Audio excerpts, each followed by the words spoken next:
Hi, it's Kerry from Kerry Potts Hypnotherapy.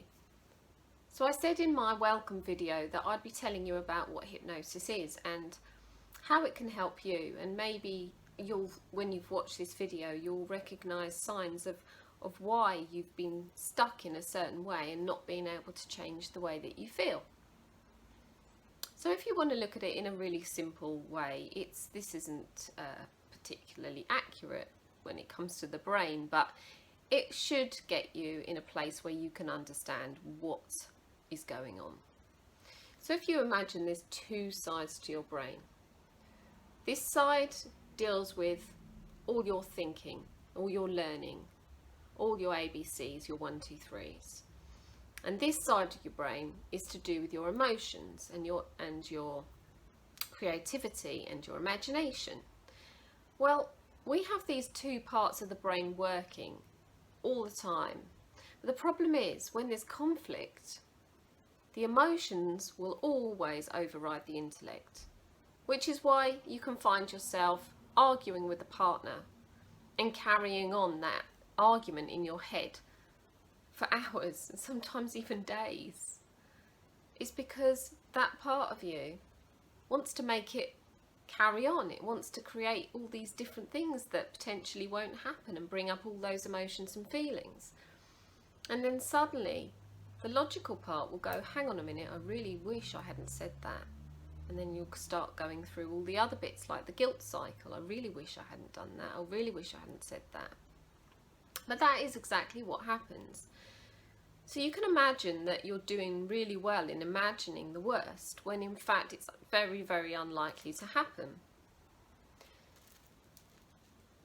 This little toy here is a good explanation of the amygdala, which is the part of your brain which goes into fight, flight, freeze mode.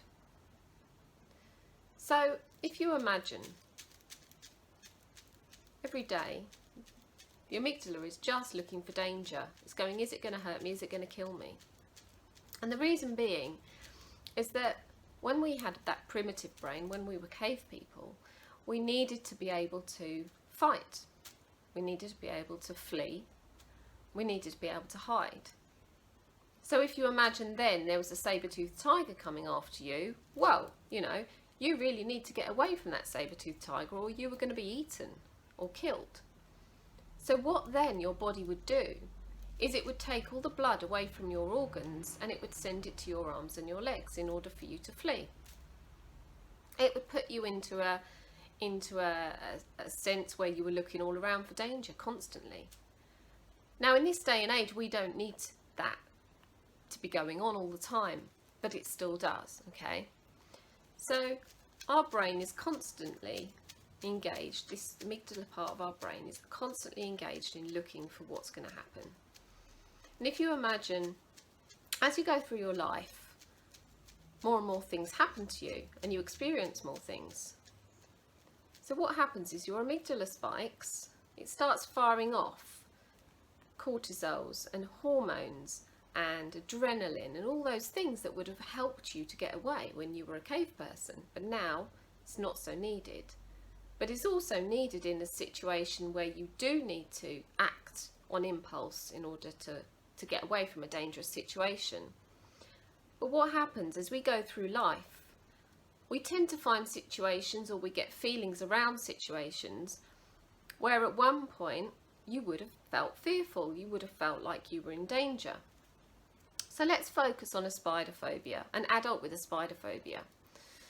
So as a child, this little child is wandering around its garden, you know, playing quite happily. Spiders are fine.